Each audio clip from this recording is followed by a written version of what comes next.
That is the first topic. So it's very simple. You request that you get your blood work done. And there's a number of things that you need to have checked when you're getting your blood work done. Welcome to the Healthy Celiac Show. I'm your host, Belinda Whelan from belindawhelan.com. And here you will learn to live your very best life with celiac disease. So we are going to be talking all about health-related topics because you, my friend, are more than just a woman with celiac disease. Be sure to hit that subscribe button so that you don't miss an episode, and welcome to the show.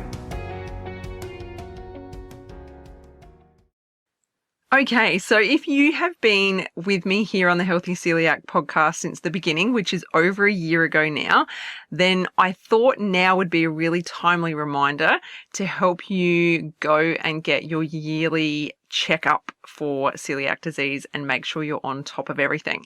Now, if you are brand new to the podcast, this is still relevant. If you've been living with celiac disease for quite some time, it is really important to go and see your doctor or your primary caregiver once a year and just get a few things checked out just to see how things are going for you and just make sure you're on top of everything with living with celiac disease.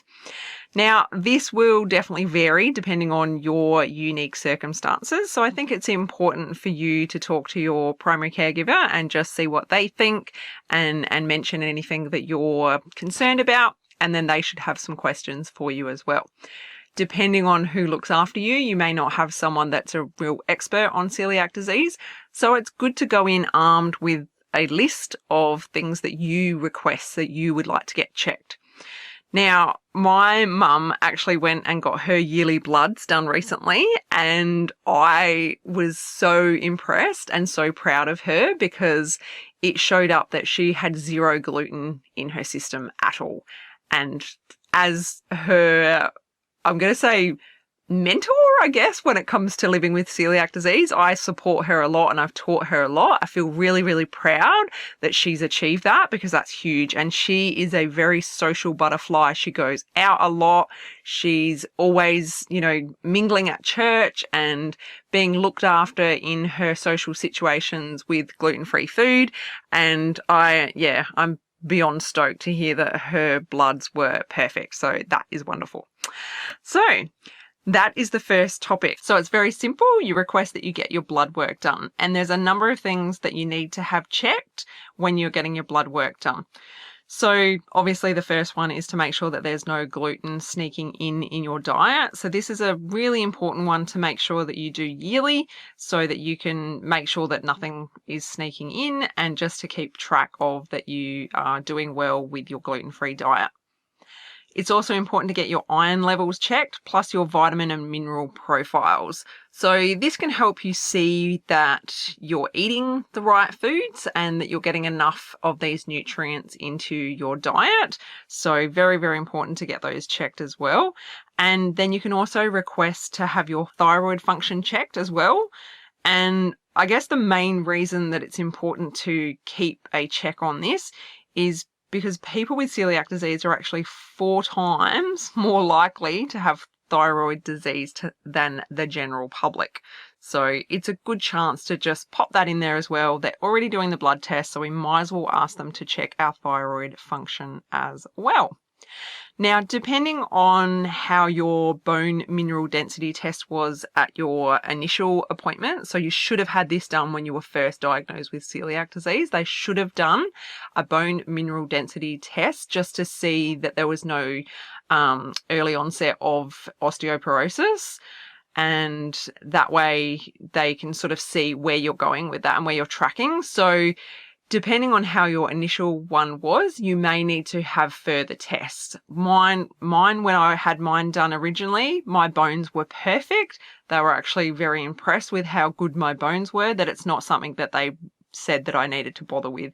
Whereas if they had started to see a breakdown, then it would have been something that would have been recommended that I have ongoing. So again, that's one of those, more unique circumstances. It would depend on what your doctor has recommended and what happened at your very initial test.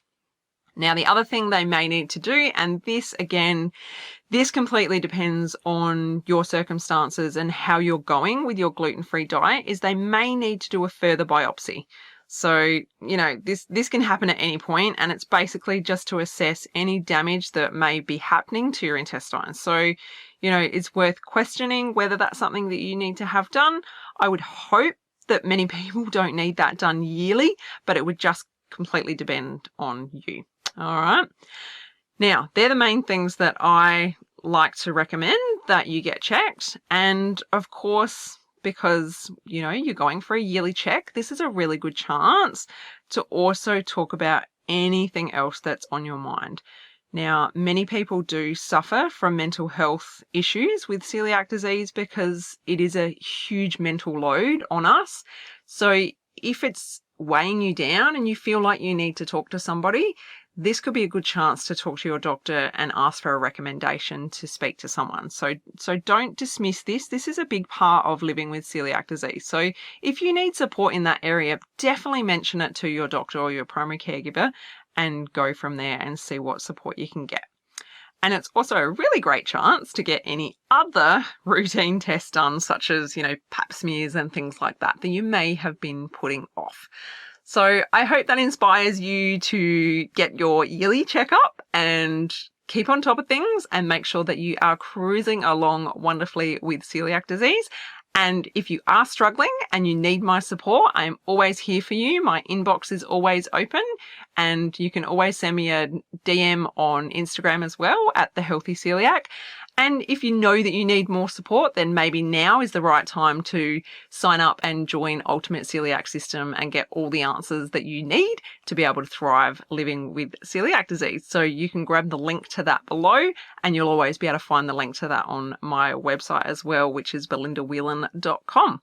So thank you so much for listening. I hope you enjoyed. I hope this inspired you to book an appointment and get these ticked off. So have a fantastic week, and I will talk to you again really, really soon. Take care. Bye. If you enjoyed this episode, head to belindawhelan.com to get yourself a free copy of my exclusive ebook, 11 Mistakes People Make Going Gluten-Free Living with Celiac Disease.